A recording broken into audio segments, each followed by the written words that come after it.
जय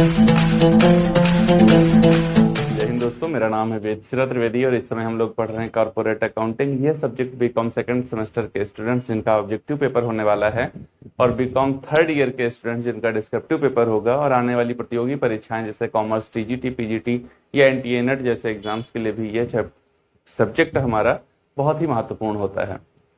इस चैप्टर से related issue for feature and re issue जो इस समय हमारा चल रहा है, इससे रिलेटेड मैं आपको प्रीवियस 14 वीडियोस प्रोवाइड करा चुका हूं और उनमें मैक्सिमम सारी चीजें हो गई हैं। अभी 3 पॉइंट इस चैप्टर से रिलेटेड हमें डिस्कस करने हैं, जिसमें आज हम लोग पढ़ेंगे issue of shares for other than cash transaction, अर्थात अंशों को कैश के लिए ना इशू करके अन्य किसी उद्देश्य के लिए निर्गमित करना, तो ये आज देखेंगे। और बाई बैक ऑफ शेयर्स, और उसके बाद में हम लोगों को देखना है राइट शेयर्स क्या होते हैं। 3 पॉइंट के बाद में हमारी तरफ से ये चैप्टर समाप्त हो जाएगा। कुल मिलाकर इस चैप्टर से रिलेटेड मैं आपको 17 वीडियो देने वाला हूं, तो 14 वीडियो प्रोवाइड करा चुका हूं।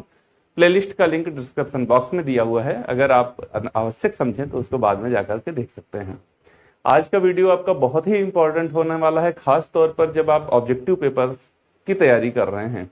मतलब अगर हम लोग commerce, TGT, PGT, NTA net, GIC जैसे एग्जाम्स की बात करें, या फिर हम बीकॉम सेकंड सेमेस्टर के स्टूडेंट्स के लिए बात करें, तो फिर ये बहुत ही इंपॉर्टेंट होता है कि आपको ये पता होना चाहिए कि शेयर्स कब कब बिना कैश के इशू किए जाते हैं और उनमें नंबर ऑफ शेयर्स कैसे निकाला जाता है। तो ओवरऑल सब कुछ समझाने वाला हूं इसी वीडियो के अंदर आपको, तो बने रहिए हमारे साथ में। ये वीडियो आपके लिए बहुत ही महत्वपूर्ण होने वाला है और अगर आपको लगे कि वाकई महत्वपूर्ण है तो इससे प्रतिक्रियाएं अपनी जरूर दीजिएगा कमेंट बॉक्स में आकर के हमें, और वीडियो को लाइक भी कीजिएगा, दोस्तों के साथ में साझा भी कीजिएगा। चलिए स्टार्ट करते हैं। तो आज हम लोग को देखना है issue of shares for other than cash transaction. Cash नहीं चाहिए, अन्य कुछ चाहिए, उसके लिए इश्यू करेंगे। तो विदाउट कैश जब शेयर्स को इश्यू किया जाता है तो उसके पीछे 3 रीजन होते हैं, 3 मुख्य वजहें होती हैं जब शेयर्स को इश्यू किया जा रहा होता है। कब कब इश्यू किया जा रहा होता है? तो नंबर 1 चीज होती है issue of shares, issue of shares to vendor of assets। संपत्ति के विक्रेताओं को इशू किए जाते हैं शेयर्स, ठीक है ना। और क्या रीजंस होते हैं जब इनको हम इशू करते हैं? तो फिर होता है issue of shares to underwriters,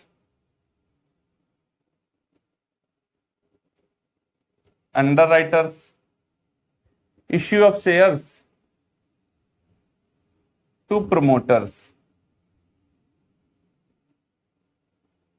ठीक है ना। वेंडर को इशू किए जाते हैं, अंडर राइटर को इशू किए जाते हैं और प्रमोटर्स को शेयर्स इशू किए जाते हैं, ठीक है ना। अब देखो क्या चाहिए भाई, कंपनी अभी शुरू में आई है मार्केट में, तो उसको क्या चाहिए? पहले तो कुछ लोग ऐसे हैं जो कंपनी को इनकॉर्पोरेट अथॉरिटी बनाने के लिए, इनकॉर्पोरेशन बनाने के लिए उसका सहयोग करते हैं। तो वो लोग कौन होते हैं? उनको प्रमोटर्स कहा जाता है। बदले में तो कुछ जरूर चाहते होंगे, ये बिना प्रतिफल के तो कोई कुछ नहीं करता है ना। कहते सुर नर मुनि सबकी यह रीति, स्वार्थ लाग करें सब प्रीति। बिना स्वार्थ के तो कोई कुछ नहीं करता, तो इनका भी कुछ स्वार्थ निहित होगा कंपनी में। वो क्या निहित है स्वार्थ इनका? तो ये कंपनी से कमीशन चाहते होंगे, फी चाहते होंगे, कुछ भी करेंगे लेकिन कुछ ना कुछ तो लेंगे। साथ ही साथ फिर कंपनी के पास, मैंने आपको बताया था, जब उसका रजिस्ट्रेशन का सर्टिफिकेट उसको मिल जाता है, तो मान लो ये फी चाहते हैं, जब रजिस्ट्रेशन का सर्टिफिकेट उसको मिल जाता है तो उसके बाद में कंपनी को विद इन 30 डेज एक मिनिमम सब्सक्रिप्शन चाहिए होता है, जो आपका इश्यूड शेयर कैपिटल का नियर अबाउट 90% होता है। विद इन 30 डेज अगर ना कलेक्ट कर पाए तो कंपनी का रजिस्ट्रेशन कैंसिल हो जाता है। तो एक बड़ी प्रॉब्लम इनके पास होती है। इस प्रॉब्लम का सोल्यूशन लेकर के जो लोग आते हैं उनको अंडरराइटर्स कहा जाता है, अभिगोपक कहा जाता है। ये कंपनी के एक निश्चित राशि के अंश व ऋणपत्रों को बिकवाने की गारंटी कंपनी को दे देते हैं। नहीं बिकवा पाते हैं तो ये खुद खरीद लेते हैं। तो अब देखो, ये जो कंपनी के लिए कर रहे हैं, क्या इनको कुछ नहीं चाहिए? बिल्कुल चाहिए। इनको क्या चाहिए होता है? कमीशन चाहिए होता है। और इनके कमीशन को क्या कहा जाता है? अंडरराइटिंग कमीशन कहा जाता है। फिर बात आती है कंपनी को सुचारू रूप से चलाने के लिए कुछ संपत्तियों की आवश्यकता होगी। कभी कभी तो कंपनी कोई व्यवसाय ही खरीद लेती है। तो कुल मिलाकर मैं मानता हूं कोई संपत्ति खरीदनी है कंपनी को, जैसे बिल्डिंग हो गई, मशीन हो गई, प्लांट हो गया, पेटेंट हो गया, कॉपीराइट हो गया, कुछ भी ऐसी कई सारी संपत्तियां जो कंपनी को चाहिए उसको चलाने के लिए। बिना इनके अभाव में कंपनी को संचालित नहीं किया जा सकता। अभी शुरुआत ही तो हुई थी, तो फंड की कमी थी। अभी फंड की कमी है और असेट्स की रिक्वायरमेंट बहुत ज्यादा है, तो क्या करें, फिर इनको खरीदना अनिवार्य है। तो हम कैश ना दे करके इसके लिए क्या कर सकते हैं, शेयर्स इशू कर सकते हैं। इसके लिए शेयर्स इशू कर सकते हैं। किस लिए, तो परचेज कंसिडरेशन के लिए शेयर्स इशू कर सकते हैं। बात क्लियर है। तो ये 3 वजह होती हैं। यहां वेंडर्स को इशू करते हैं तो परचेज कंसिडरेशन के लिए इशू कर रहे होते हैं, अंडर राइटर्स को इशू करते हैं तो कमीशन के लिए इशू कर रहे होते हैं, और जब प्रमोटर्स को इशू करते हैं तो हम लोग उनकी फी के लिए, पेमेंट के लिए, फी पेमेंट के लिए शेयर्स को इशू कर रहे होते हैं। बात क्लियर है एकदम? जी हाँ सर, क्लियर हो गई है। अब यहां पर ध्यान दीजिएगा, नंबर 1 की बात करेंगे हम लोग, issue of shares to vendor for assets. ठीक, तो जब इनको शेयर्स इशू किए जाते हैं तो एंट्री क्या की जाती है। सबसे पहले देखिए 2 तरीके से इसको कर सकते हैं। एक तो एंट्री आप क्या कर लीजिए, डायरेक्ट एंट्री अगर आपको करनी है तो आप कर लीजिए assets account debit, assets account debit to equity या फिर टू शेयर कैपिटल। जो भी इशू कर रहे हो मोस्टली इक्विटी ही इशू करते हैं, to share capital account. Okay, बस हो गई एंट्री।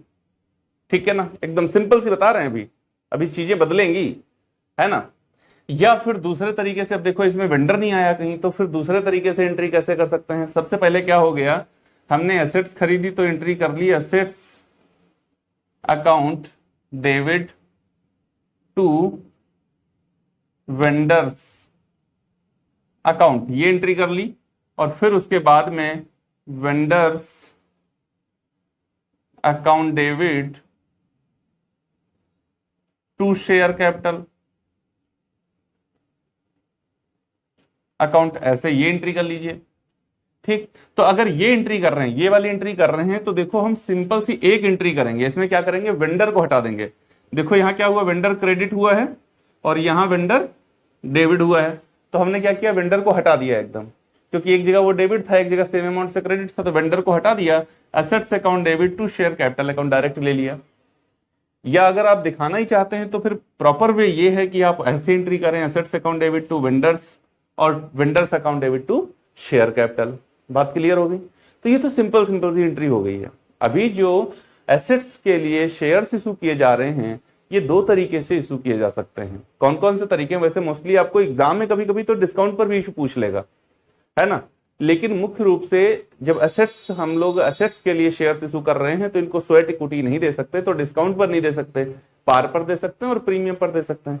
लेकिन आप एकदम माइंड में बना के चलिए कि डिस्काउंट वाला भी क्वेश्चन आ सकता है। क्वेश्चन कुछ नहीं होता, ऑब्जेक्टिव में कुछ भी बना देते हैं और फिर आंसर हमको देना होता है। ये नहीं कह सकते कि लॉ इस पे सेटिस्फाई नहीं हो रहा है नंबर चला जाता है। चलो, तो अब क्या हो रहा है भैया, इन कंडीशंस में आपके शेयर्स पार पर भी हो सकते हैं और कैसे हो सकते हैं, प्रीमियम पर भी हो सकते हैं। तो अगर पार पर हैं तो ऐसे इस तरीके से कंडीशन हमारी घूम जाएगी और इस तरीके से हम कंडीशन को सॉल्व कर लेंगे। जैसे मान लो 5 लाख रुपए की एसेट्स खरीदी गई है यहां पर, और 5 लाख रुपए की एसेट्स खरीदने के लिए 5 लाख रुपए की एसेट्स खरीदने के लिए 10 रुपए वाले इक्विटी शेयर्स इशू किए गए हैं। ठीक है, तो हम लोग नंबर ऑफ शेयर्स कैसे निकालेंगे, नंबर ऑफ शेयर्स इश्यूड बराबर value of assets upon face value पर शेयर प्लस प्रीमियम, अगर प्रीमियम पर है तो प्रीमियम, माइनस डिस्काउंट, अगर डिस्काउंट पर है तो डिस्काउंट माइनस करेंगे, बस आ जाएगी। ये फॉर्मूला याद रखना, बहुत काम आएगा। Value of assets upon face value. अगर पार पर, जैसे मैंने कहा कि 5 लाख रुपए की एसेट्स खरीदनी है और इसके लिए 10 रुपए वाले इक्विटी शेयर इशू किए जा रहे हैं, तो सिंपल सा हो गया, 50,000 इक्विटी शेयर इशू हो रहे हैं। बात सिंपल खत्म हो गई। ठीक है ना, 50,000 गुणे 10, यहां 5 लाख हो जाएगा। क्लियर है, एकदम क्लियर? जी हाँ सर, ठीक, अगर यहां करना चाहते हो तो ऐसे करोगे 5 लाख, 5 लाख, और यहां पर 5 लाख, 5 लाख। ध्यान रहे ये दोनों एंट्री नहीं कर सकते हो, या तो ये वाली करोगे और या तो ये दोनों करोगे। ठीक, दोनों में से कोई एक करोगे, ऑप्शनल है, और कर लीजिए यहां पर। अब बात आती है, मान लो यही 5 लाख शेयर्स को खरीदने, 5 लाख रुपए के एसेट्स को खरीदने के लिए कंपनी 10 रुपए वाला इक्विटी शेयर 25% प्रीमियम पर इशू करती, तो क्या होता? कुछ नहीं होता। ये देखो 50,000, 5 लाख रुपए की वैल्यू मेरी नहीं बदलती, ये यही है, 5 लाख ही है। यहां पर 10 रुपए का 25% कितना हुआ? 2.5 रुपया।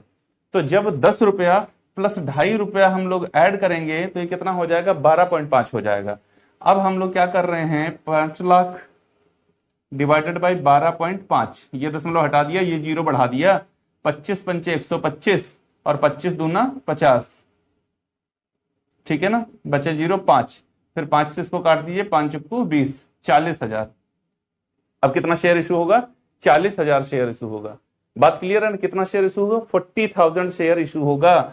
और अब एंट्री कैसे की जाएगी? अब एंट्री बताइए हमको कैसे की जाएगी? Assets account debit, assets account debit to share capital account to security premium account. Okay, तो देखो कितना शेयर इशू कर रहे हैं, 40,000 शेयर इशू कर रहे हैं। तो 40,000 शेयर और पर शेयर हमको 25% मतलब 2.5 रुपए का प्रीमियम मिलेगा। कितना आ जाएगा? सिक्योरिटी प्रीमियम कितना हो जाएगा? 1 लाख। फिर 40,000 शेयर इशू करेंगे और जो कि 10 रुपए वाला होगा, तो 40,000 इंटू 10 बराबर 4 लाख, 4 लाख रुपए ये हो जाएगा। कुल मिलाकर कितना हो गया देखो? 5 लाख हो जाएगा। बात क्लियर हो गई? एकदम समझ में आ गया? ऐसे पोस्टिंग करी जाएगी। बात क्लियर? अब अगर मान लो इसको वो 2 एंट्री आप करना चाहते हो तो आप क्या करोगे? पहली एंट्री करोगे vendors debit, vendors assets account debit to vendors account, कितना? 5 लाख, 5 लाख।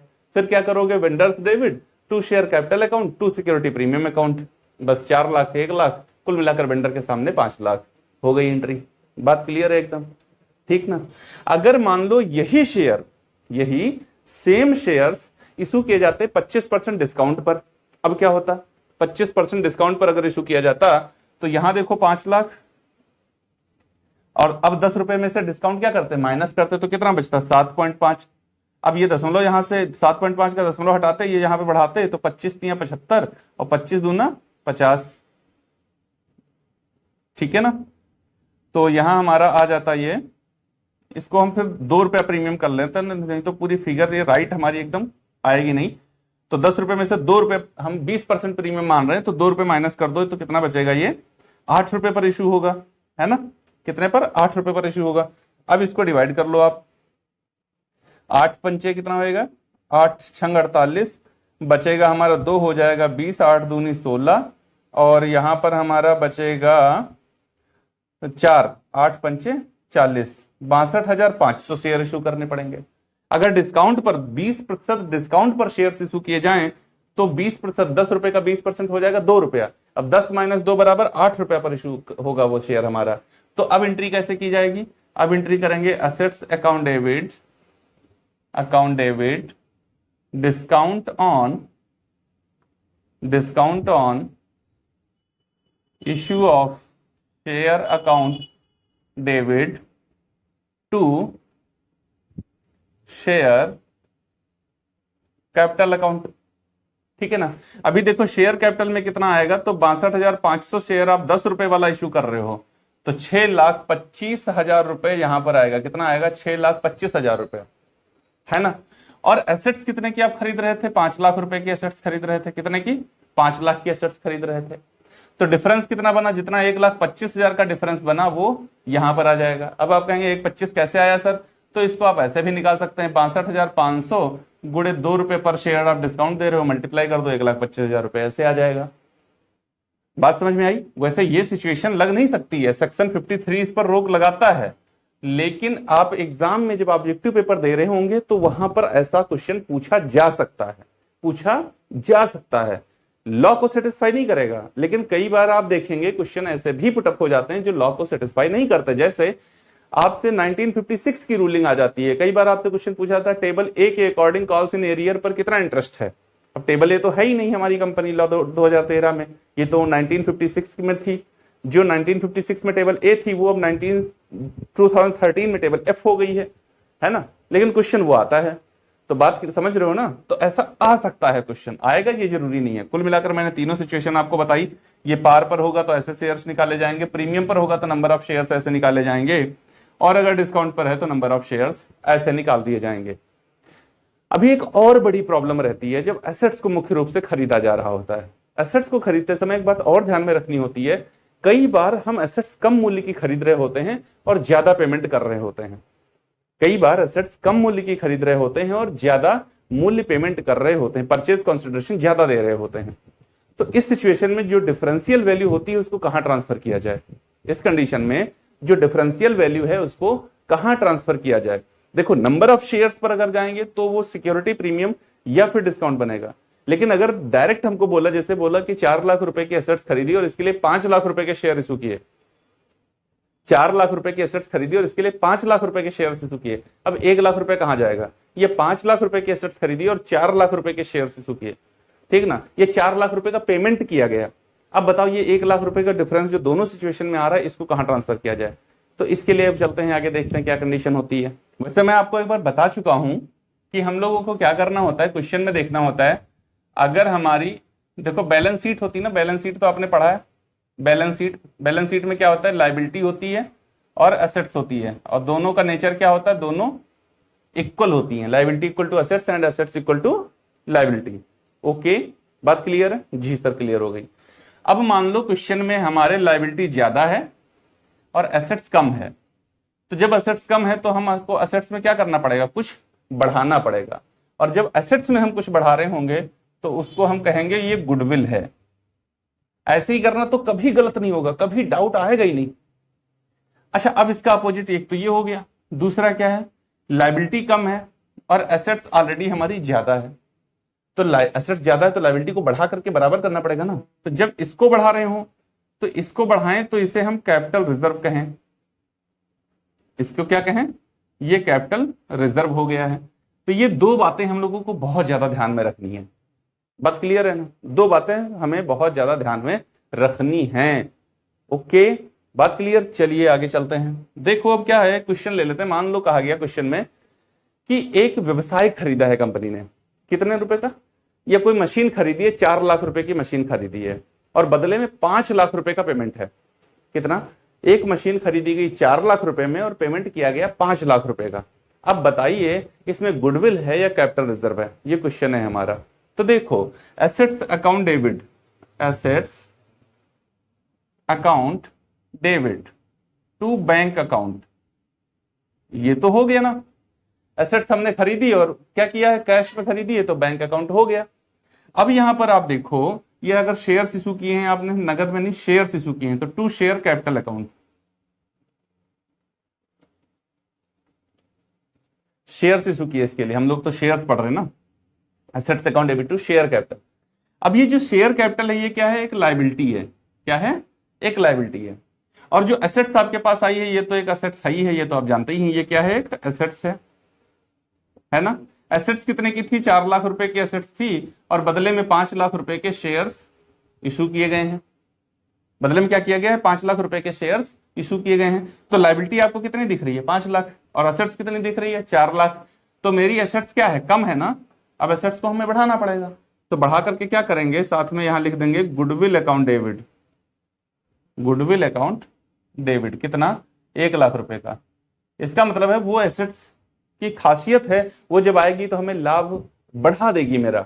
तो इसके लिए जो उसकी ओरिजिनल वैल्यू है, जो उसकी मार्केट वैल्यू है, हम उससे ज्यादा देकर उसको खरीद लेना चाहते हैं। तो कुछ पेमेंट हम उसकी साख के लिए कर रहे हैं, तो गुडविल अकाउंट को डेबिट कर लिया जाता है। बात क्लियर है, एकदम एकदम बात क्लियर हो गई है जी। हाँ सर, क्लियर हो गई है।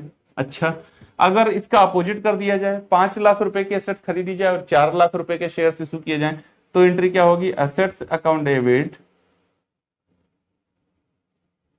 To share capital account.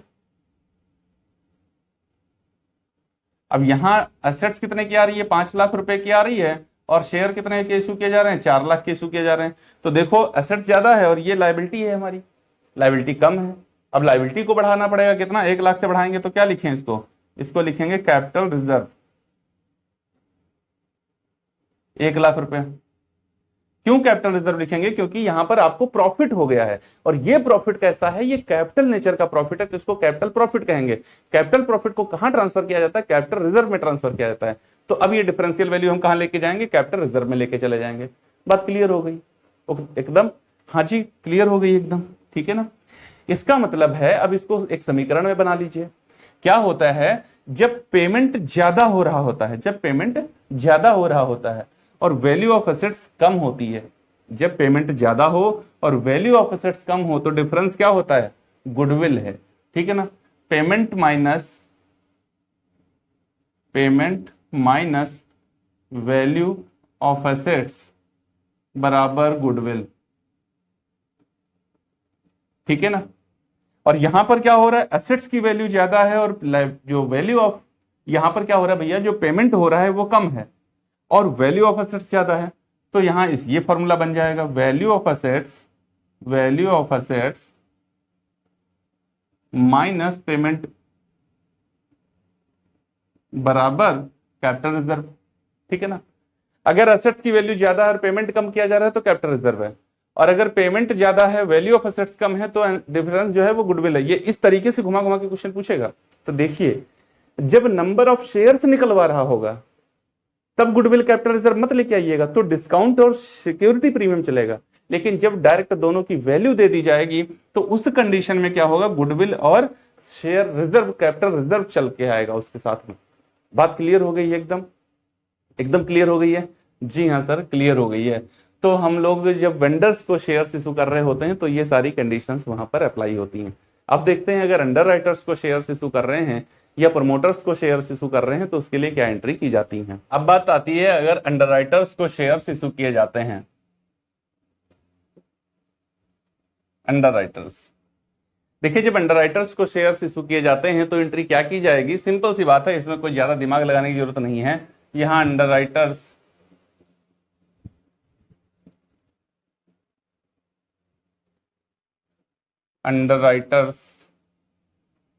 Account debit to share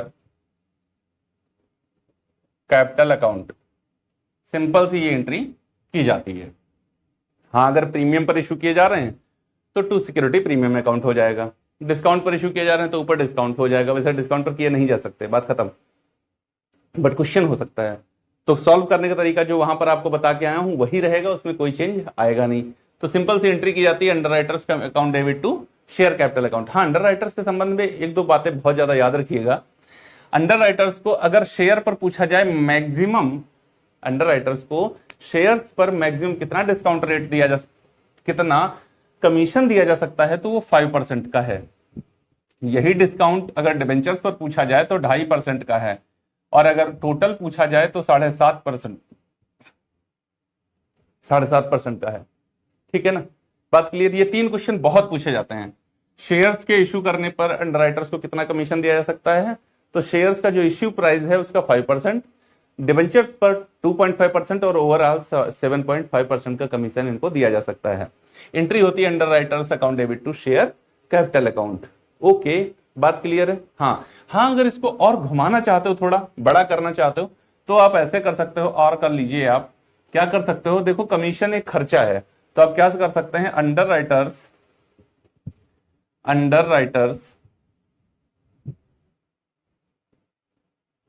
commission, underwriting करो, फिर underwriting commission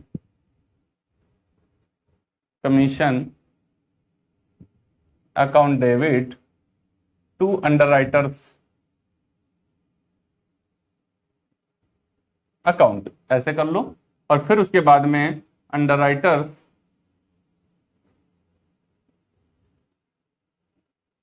account debit to share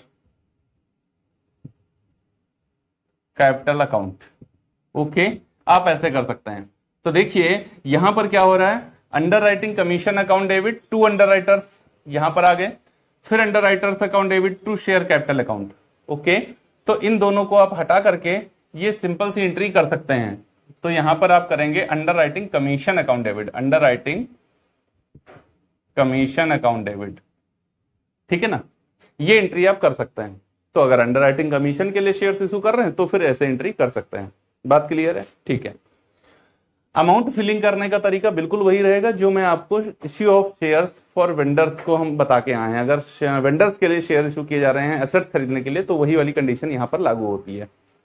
अच्छा, अगर इसके बाद चलें और हम लोग बात करें प्रमोटर्स की, तो प्रमोटर्स को जब शेयर इशू किए जाते हैं तो उनके लिए देखिए दो चीजें ध्यान में रखनी होती है। अगर प्रमोटर्स ने अपनी हेल्प करी है कंपनी के इनकॉर्पोरेशन में या फॉर्मेशन में, तो इसके लिए formation expense account debit, formation expense account debit या प्रिलिमिनरी एक्सपेंस